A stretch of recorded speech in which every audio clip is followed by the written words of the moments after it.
He's a retired career law enforcement officer. And now he's a representative for Southern States PBA, and he's dedicating his life to helping law enforcement officers and first responders throughout the United States. And he's coming up on the Law Enforcement Today show. Welcome to the Law Enforcement Today radio show. I'm your host. My name's John J. Wiley. In addition to being a radio broadcaster, I'm a retired police sergeant. For the latest news articles and much more, check out our website, letradioshow.com. In the Law Enforcement Today show, we'll be joined by special guests. We'll be talking about their experiences and issues affecting law enforcement officers, first responders, their families, their community, and victims of horrendous crimes. Be sure to like us on Facebook. Our page is Law Enforcement Today Radio Show. Check out the daily articles on our website, letradioshow.com. And while you're there, download our free app. The place to be online is our Facebook page. Do a search on Facebook for Law Enforcement Today Radio Show. You'll get access to unique news articles, editorials, and so much more. That's Law Enforcement Today Radio Show on Facebook. Calling us from the great state of Georgia, we have Patrick Cullinan on the phone. Patrick, thanks so much for joining us on the Law Enforcement Today Show. Thank you, Jay. I appreciate it. I'm glad to be here. Patrick, by the way, is a retired law enforcement officer and also...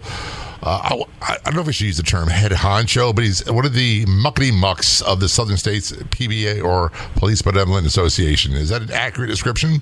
Yeah, I would say I'm a staff representative for Southern States PBA assigned to Georgia. That sounds like a pretty official title.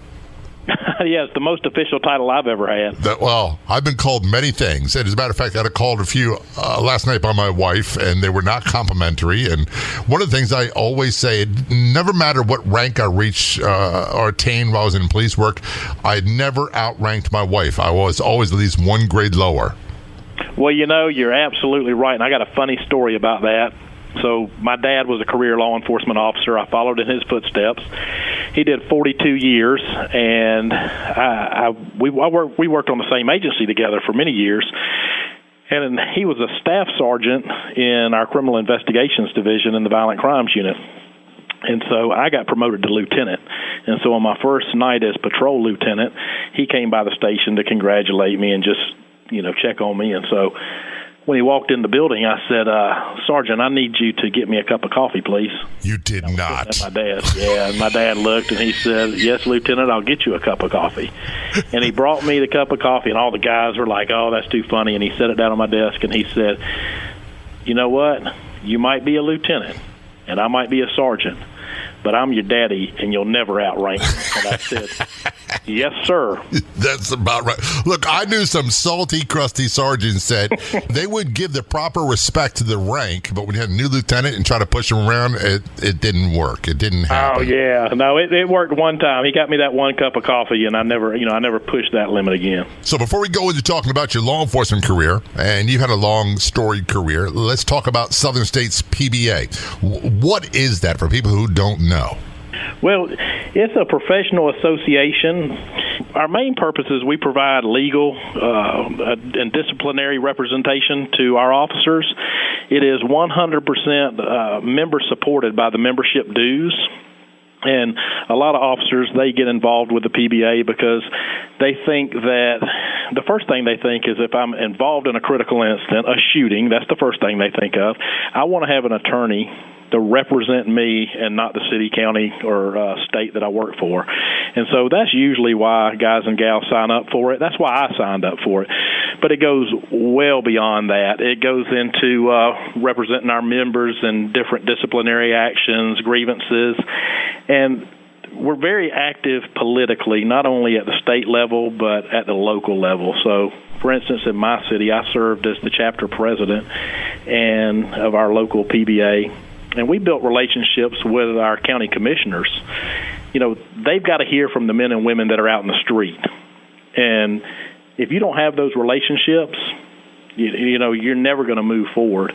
We saw things happen, increases in benefits, not only pay, but retirement, because of those relationships we formed with those commissioners. So those are some of the things, the main things that are happening, that legal representation and those political relationships that we make with our elected officials. First of all, how many states does that include? So we have 11 states that we cover.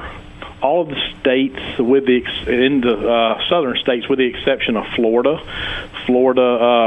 We branched off from Florida some years ago, and we have a great relationship with the Florida PBA. But we cover starting over in Louisiana all the way over to the East Coast, up around going up north of Georgia to South Carolina, North Carolina, into Virginia, West Virginia, Kentucky, Tennessee, all those states. That's a large area. And one of the things that kind of struck me as unusual is, for people who don't know, in the police world, in law enforcement world, PBA, Police Benevolent Association, is traditionally known as a northern states or New England type entity, and isn't seen that much in the Mid-Atlantic or the far south. At least I'd never thought of it that way. Yeah, and that's what, that's what we've always seen, is the PBA being up north. And it came down here in the 80s. It started in the early 80s down here and has just grown and grown and grown. We're fast approaching 60,000 members. That's incredible. And a lot of people, again, if you're not in law enforcement, if you're not a family member of an active duty law enforcement officer, you might ask yourself, why would a cop that's going out there doing a good job, doing the best they can, following all the rules and regulations, why would they have to worry about having legal representation? And the truth is, you've got to have it. It's a matter of survival. Absolutely. I mean, I tell people all the time, it's like a doctor that is practicing without malpractice insurance. You can be the best doctor in the world, but you better have it. And if you get involved in a critical incident, then you've got to have somebody that's there protecting your interests, not the organization that you're working for. I even remember my days, especially working narcotics, plainclothes narcotics in Baltimore. The first thing that defense attorneys did was they had their clients, who were drug dealers, oftentimes armed, make a complaint against us for discourtesy and excessive force. And even if you did nothing wrong, you wound up having a complaint. You had to go to IID, you had to give a statement, and you had to have an attorney with you. That's exactly right.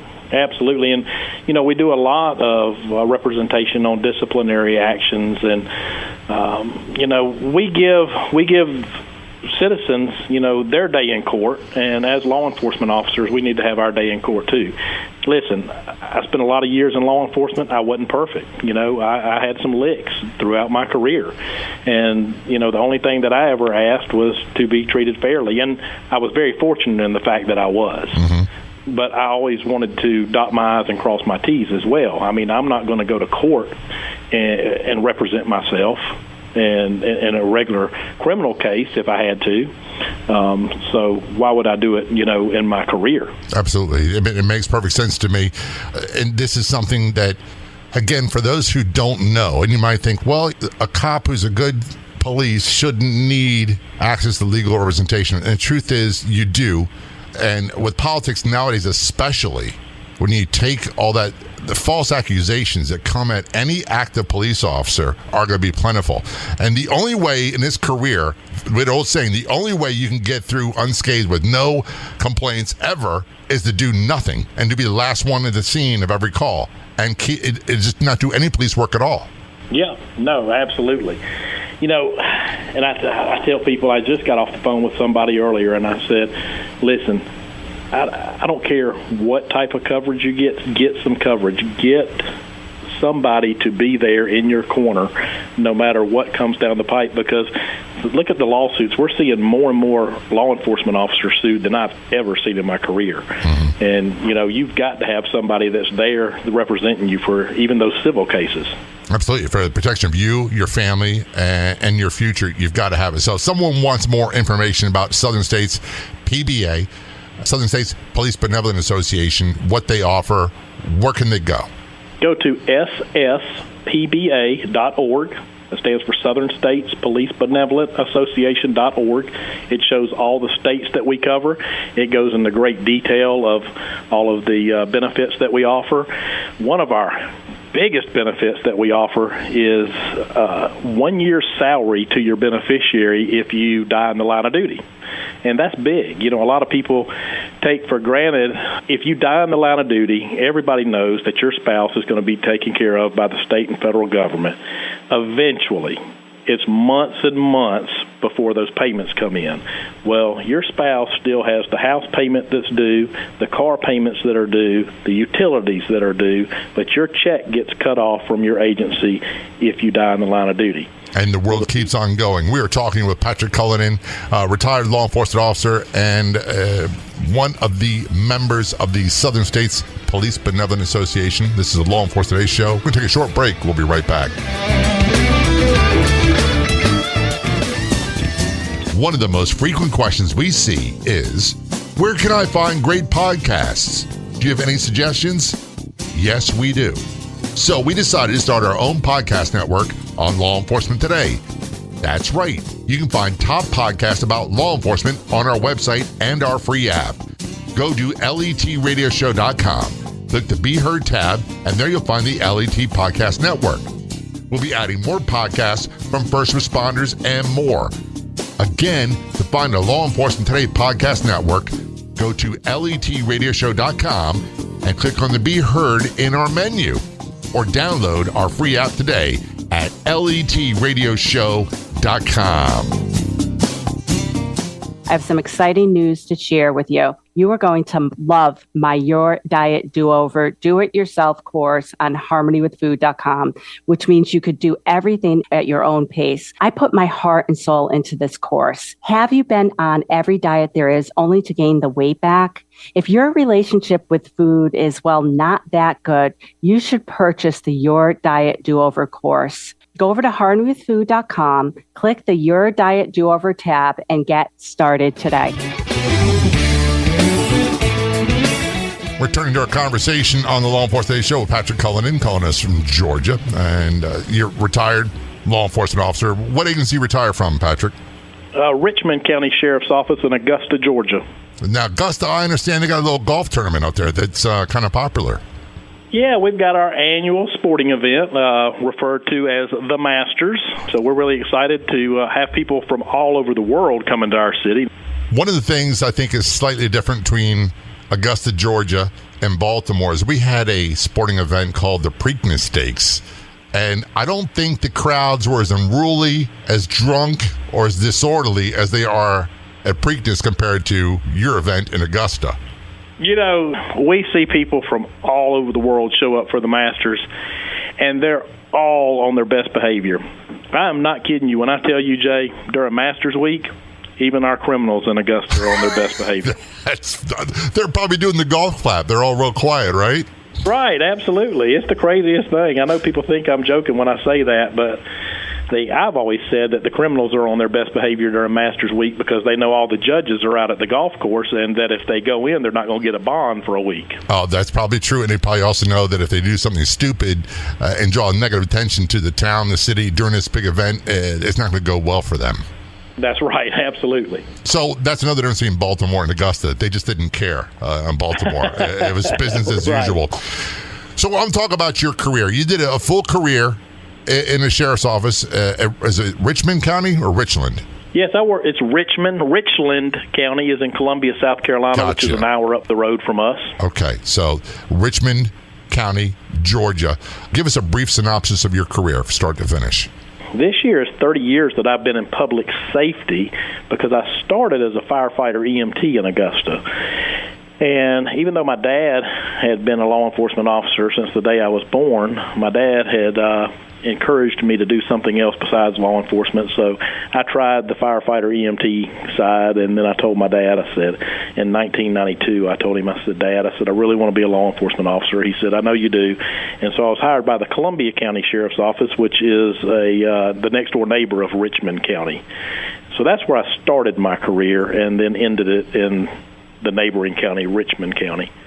When you start in the county sheriff's office, I hear so many people talk about one of their requirements is they got to do corrections for a period of time. Was that the case for you? Well, they gave me a choice, and that was the case that you had to work in either dispatch or in corrections in the county jail before you went to the police academy. And so they had an opening in either one, and I was 21 years old at the time, 22 years old. And they asked me, they said, do you want to go to dispatch or to the county jail? Well, I'm no dummy, and I knew that all the women worked in dispatch, so I chose dispatch. I'll be honest with you, I'd be opting for dispatch too. It takes a special kind of person, I believe. First of all law enforcement people, all first responders are special people. It's not the type of career that people just go into for the pay and benefits. And those who do usually don't stay very long unless they fall in love with it. So they're special people. But the correction side, being locked up indoors for 8 hours with inmates, that takes a really special breed of person. And I don't think I have the qualities needed to do that. I agree 100%. Yeah, those definitely are. They are one of the backbones of law enforcement, and unfortunately, they don't get recognized for their hard work as much as I think that they should, because I'm with you. I don't think that I could do it. I really don't. No, and I've also heard the same from many dispatchers who have been on the show and others we talked to at lawenforcementtoday.com that many of them in parts across the United States are not even considered first responders. They're considered clerical workers, and they certainly don't get the respect they deserve. Yep, I agree with you 100%. I think every officer should serve at least a little bit of time behind that other side of the radio, and it gives you a much better understanding of what they go through. So during your career in law enforcement, so far, start to finish, you've done about 30 years public service. And what rank did you retire at in law enforcement? So I retired as a senior deputy. I had moved up to lieutenant and eventually left law enforcement because of some critical incidents and personal stuff in my life. And so I needed to leave law enforcement to get myself right before I continued my career. So when I left, and I voluntarily resigned to get Patrick right, I was a patrol lieutenant at the time. And that is something that's well documented, that mental health wellness, or whatever terms people want to use, is a problem and has been a problem for law enforcement for a very long time. And I don't want people to get the wrong idea that everybody that's in law enforcement has some sort of mental issues. I don't like the terms disorder. I don't like the terms disease. I prefer the term injury, especially when it comes to post-traumatic stress injury or illness, because it's treated and life does get better. Recent studies I've seen rank it right around 30 to 35% high end of people in first responder work that are walking around with some degree of post-traumatic stress. Would you agree with that? Numbers? Yes, absolutely. And it's unavoidable. And some people do better with it than others. And I heard a great analogy on the show, actually, a long time ago. And one of the guests said, when you work in law enforcement, you're issued a heavy-duty, top-of-the-line backpack. And you put it on, and every call you go to, you pick up a pebble and you put it in that backpack. Some calls are to be bigger pebbles or bigger stones, and then other ones to be smaller. But you all carry the load. And eventually you get to a point for almost everyone where that last little pebble, and it could be a big one, it could be a very small one, is enough to break this backpack and for you to fall apart. Yes, without a doubt. And that's one of the things that I experienced in my career. I finally broke down between my fire EMS service and then my law enforcement career, and on top of that, me absolutely refusing to ask for help because of the stigma that was associated with asking for help. And I tried to find coping mechanisms on my own, and It was a disaster, Jay. And usually those coping mechanisms, coping skills, it's self-medicating with alcohol. That's a term that a lot of doctors like to use. My estimation, it's more likely alcohol abuse and drinking till you pass out so you can get some sleep. That's exactly right. And that's what I turned to. I turned to the alcohol to slow the wheels down in my head. And it works. It works for a while, but then eventually for a lot of people, it can become a problem in and of itself and create even bigger monsters you have to deal with. Yep.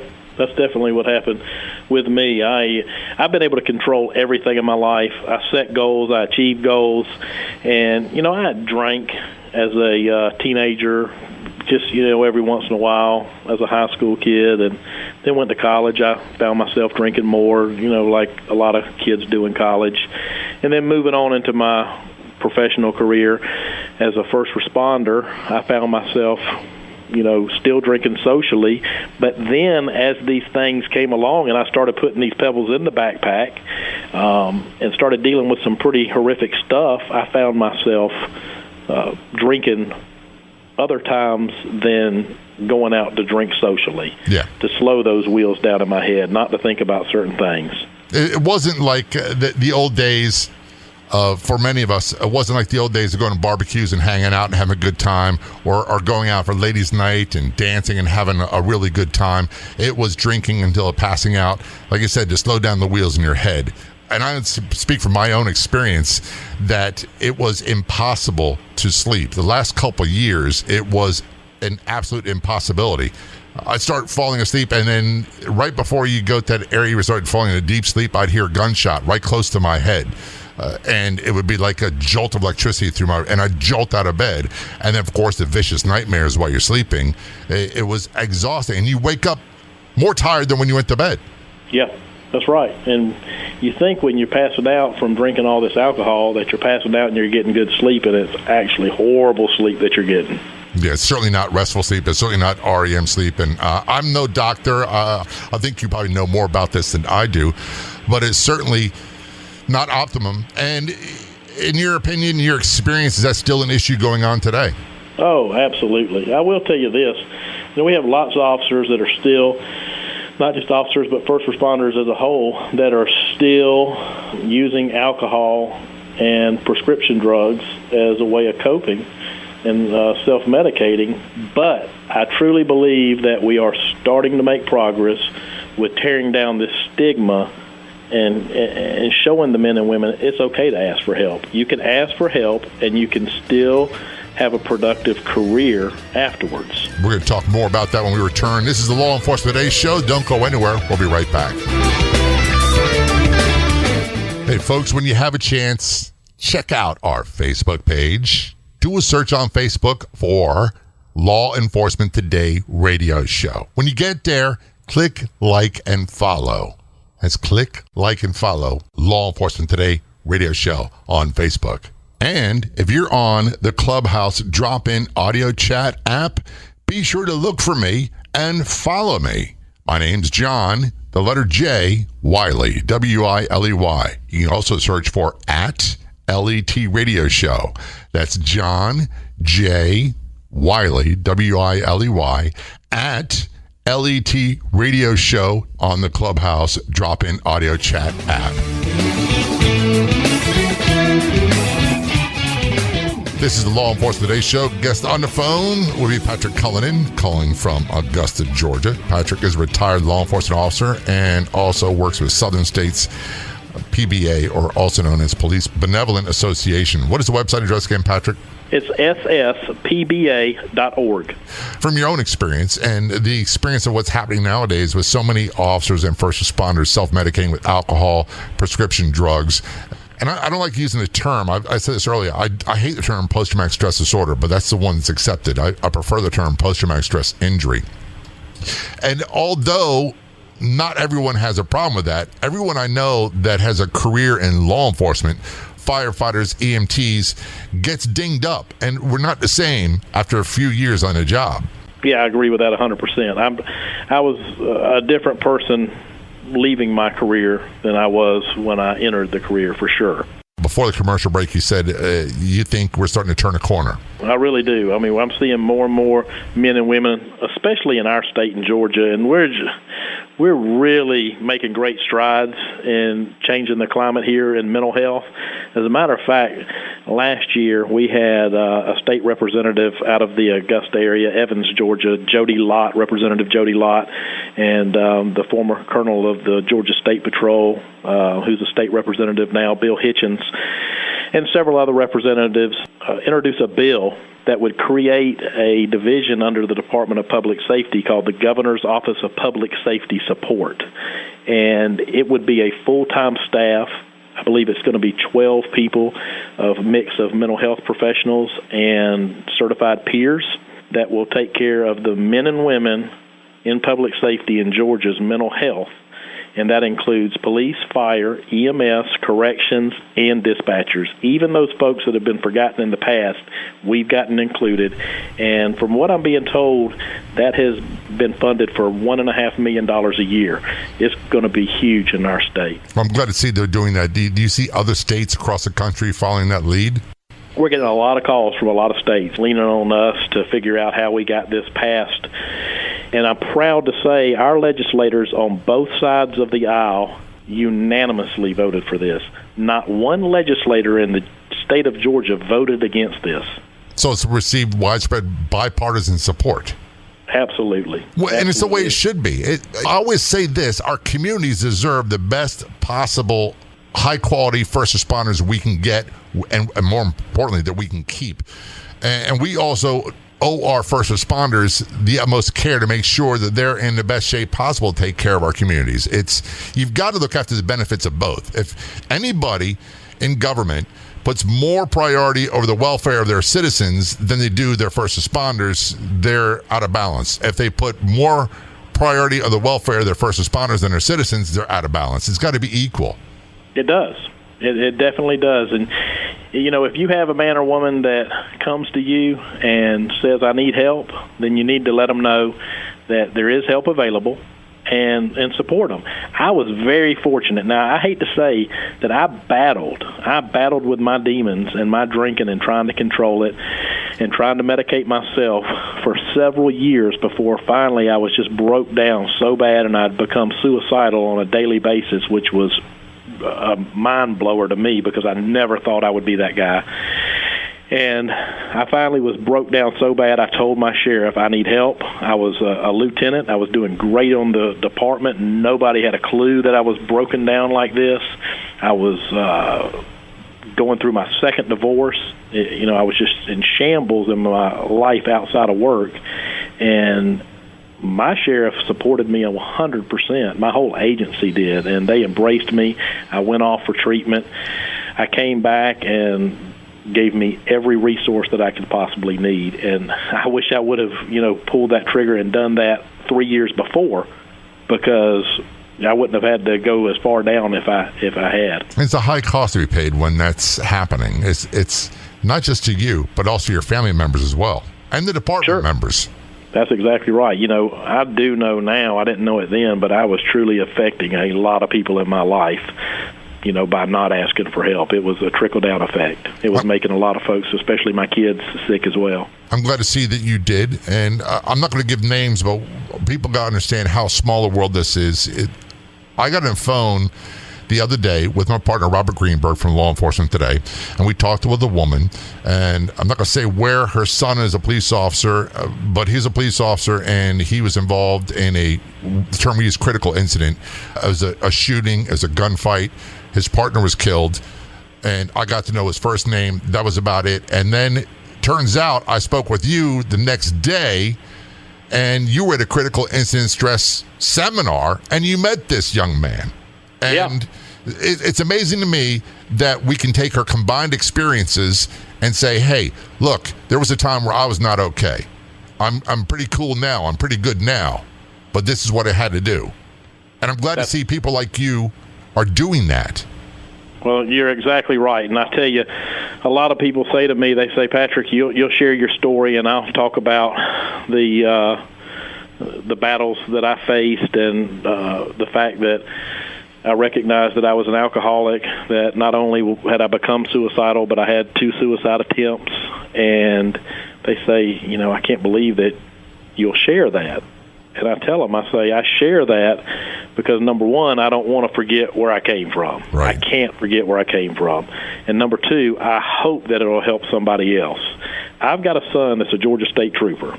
He's 28 years old, and he's the generation behind me. I want his generation to look at each other and say, why didn't those guys ask for help if they had something going on? That's my goal.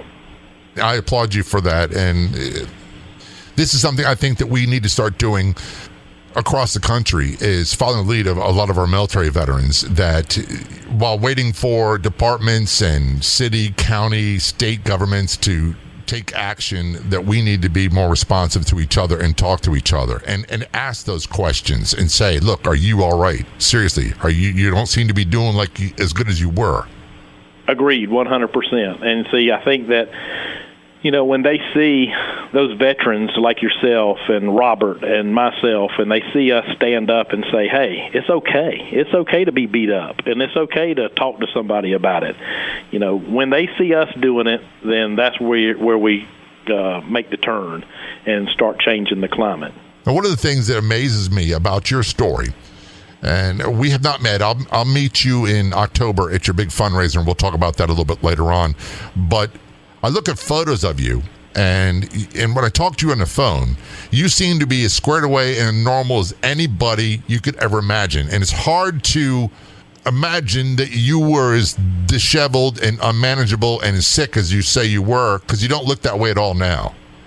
Yeah, when I look back on it, and like I said, I don't ever want to forget how far down it took me, but I look back on it now, and I was thinking about it last week. I was talking to somebody that was in a pretty dark spot, and in February of 2003, I was at my worst. I didn't want to live, and I thought my whole family would be better off without me, and I attempted to hang myself in a hotel, and thank God the belt broke that I had hung up to hang myself by. And I remember vividly how I felt, and I felt like I was a loser, and I felt like I was weak because I couldn't, control these demons. And I'm a helper, I'm a helper and a fixer, and I couldn't help myself. And I never thought that I would be able to have the life that I have today. If back then, and I had my last drink July 22nd, 2003, God willing, if I don't take a drink by July 22nd of this year, I'll have 16 years of continuous sobriety, and that's a miracle. If I would have wrote down a little over 15 years ago, what my wildest dreams of my life would be, I would have sold myself short. I never would have imagined that I could have what I have today. And most importantly, what I have is I have peace within.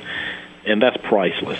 But this conversation applies to law enforcement, firefighters, EMTs, dispatchers, corrections officers, military veterans, and everybody else, every other walk of life. This thing with alcoholism, drug addiction, whatever terminology people want to use, abuse, self-medicating, whatever term fits for them. This is something that applies to every walk of life, and it can save lives. This is Law Enforcement Today's show. We're going to take a short break. We'll be right back. We're all over social media. Be sure to like and follow our Facebook page, Law Enforcement Today Radio Show. We're on Twitter. Follow us at LET Radio Show Podcast. And on Instagram, look for LET Radio Show Podcast. Of course, don't forget our website, letradioshow.com. See you there. Has this ever happened to you? You sign up for a free email newsletter, and within hours, you're receiving tons of spam. That won't happen when you subscribe for the free Law Enforcement Today Radio Show email newsletter. We won't spam you. No more than 2 emails a week. I promise. All subscribers are automatically entered in all future contests. Sign up at letradioshow.com. Scroll down to the sign up area. That's letradioshow.com. We are speaking with Patrick Cullinan, calling from Augusta, Georgia, on the Law Enforcement Today show. Patrick is a retired law enforcement officer. Thank you for your service, Patrick. And also member of Southern States PBA, doing a lot of great things to help a lot of law enforcement officers, not only through Georgia, but 11 states in the South. What's the website again? People get more information? It's sspba.org. I remember in our conversation talking about, and it's almost the best way to describe it is there's Patrick today and there's Patrick back then. And there's Patrick when he was a young law enforcement officer that never would have predicted that this would happen or he would become this guy. And I'm going to say guy, I mean that could happen with female officers as well. None of us sees that coming.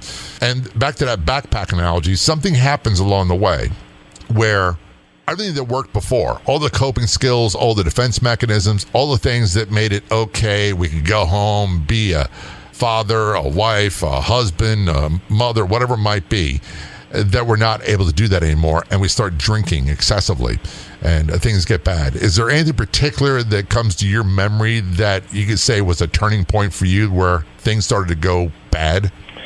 Yeah, so, I'm talking about the career, and I've had some critical incidents and been involved in a couple shootings in my career, and multiple homicides and suicides, the stuff that we normally deal with.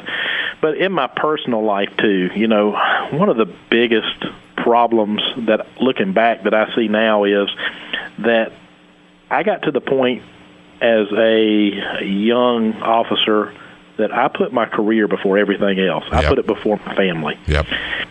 And at the end of the day, I sit there and I think about it. When you're missing ball games and, whether I was missing ball games because I was working too much or missing family events or for whatever reason, at the end of the day, you got that you're thinking about, and you don't want to be that guy, and you're putting these rocks in the backpack, too, from work, those critical incidents, that cumulative stress, and it just made for a recipe of disaster.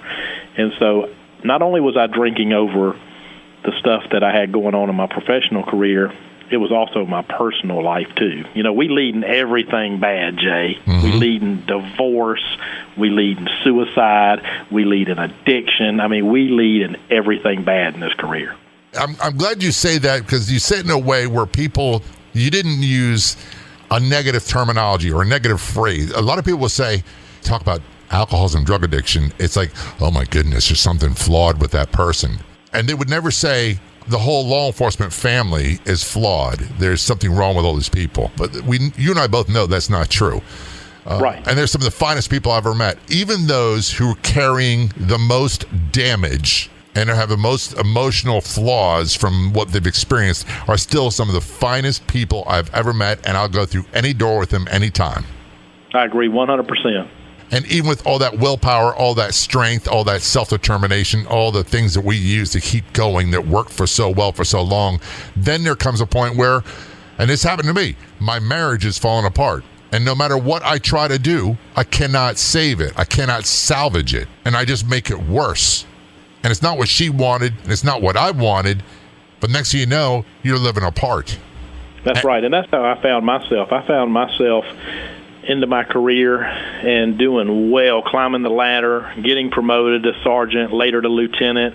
At 29 years old, I was already divorced for my second time. And again, I had got everything backwards in my life, and I had put my career first, and then I had put my family next, and then I had put God third. Uh-huh. And it just made for a bad recipe. It's such a disaster. And I remember working with people that kept their priorities the exact opposite, and they seemed to have been fine. That's right, and that's the guy I wanted to be. And you know what? I worked around those guys and gals, and we're talking about the ones like me that struggle with the addiction and things like that and the suicidal thoughts. But there's lots, like you were talking about, there's lots of good, solid men and women that are doing right. They're putting their priorities in order like I had always wanted to be, God, family, and work.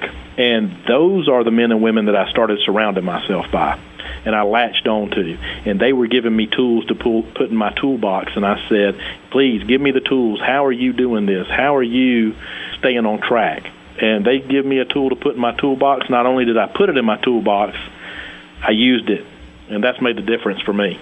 So often I've found that when people tell me their experience of what they went through to get through those dark days and to get to where they're at now is far more beneficial, because it's something I can use, than those people who want to tell me what they believe and what their faith says. And I'm not anti-faith, I'm not anti-faith-based, I'm not anti-religious by any stretch. But I found that what someone else believes is of little use to me. But when they tell me, hey, look, I was like this is what happened to me, this is where I thought I was never going to return from, this is where I'm at today, and here's what I did to get there. Yeah, that makes all the difference in the world.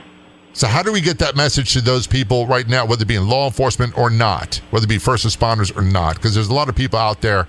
You and I both know there's a tremendous opioid problem. You and I both know there's always been a tremendous alcohol problem.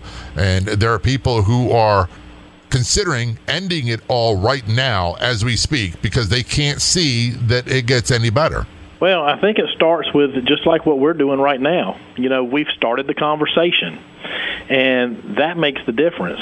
when you and I came into this profession, Jay, there was no conversation about this. No. None whatsoever. And so that's making a huge impact when, like I said, when us veteran officers are talking about it. And I think that with starting that conversation and having interviews like this on the radio and publicly speaking, then that's where we turn the ship around. Let these men and women hear us say, we've been there, and we asked for help, we got the support, and this is where we are today. So, again, that person, I'm not going to use his name, that you talked to, that my partner Robert talked to, I talked to his mother, and I just tried to explain to them that it's not something they can handle on their own. They need to talk with people who have been through this, especially those who've been through that terminology of critical incidents that law enforcement and first responders experience. Am I on the right track? Absolutely. And I will tell you, I do want to add that, I've heard on your radio show, I've heard ads for a place called Transformations. Yep. Phenomenal people doing phenomenal stuff. Well, I tell you this. I went to a treatment center. I wish that I would have known about a first responder program like Transformations offers. Saved my life, absolutely. I needed, and listen, it's not the only way to get sober if you're dealing with an addiction. You don't have, there's no requirement to go to treatment. For me, I needed to. I don't think that I could have got grounded and got the foundation that I did without it, but that was a game changer for me. So, I'm so glad that y'all are putting that out there for the men and women to hear, because we need to know about these type resources that are out there. Their website is transformationstreatment.center. They have a first responder, law enforcement, military segment that stands alone. And the counselors, the therapists are first responders. They're military combat veterans who've been through that. They know what they're doing. They really are pros at dealing with post-traumatic stress, and I think goes along with it, and alcohol, substance abuse issues as well. Check them out. The number's 888-991-9725. So before we leave, Patrick, you have a big event coming up in October. Tell us very quickly about that. So we have an event in Augusta, Georgia, on Saturday, October the 26th. It's called the Brothers in Blue Bash. It is going to be the biggest law enforcement event that the state of Georgia has ever seen. We're looking at 1,000 men and women, not only police officers, law enforcement officers from the local, state, and federal level, but also supporters of law enforcement from around not just the state. Right now, I've already got 6 states that are committed to coming. Of course, you and Robert representing Florida. I have officers from Maryland, Mississippi, Virginia, North Carolina, South Carolina. And we're going to have a live auction, silent auction. We're going to have different raffles going on. There's going to be unlimited food, beer and wine included with the ticket if you choose that. For people like me, unlimited coffee. We have a great law enforcement-based coffee company, St. Michael's Coffee Company, coming. It's just going to be a lot of fun, raising a lot of money for the Police Benevolent Foundation, which is the charitable arm of the Police Benevolent Association. And I'm sure you can get more details on your website, which is sspba.org. Patrick Cullinan, thanks so much for joining us on the Law Enforcement Today show. Very much appreciated. Thank you, Jay. I appreciate you having me. I'd like to thank our guests so much for coming on the Law Enforcement Today radio show. The Law Enforcement Today radio show is a nationally syndicated radio show broadcast on numerous stations once a week and growing. If you enjoyed the podcast version of the show, please do me a big favor. Tell a friend.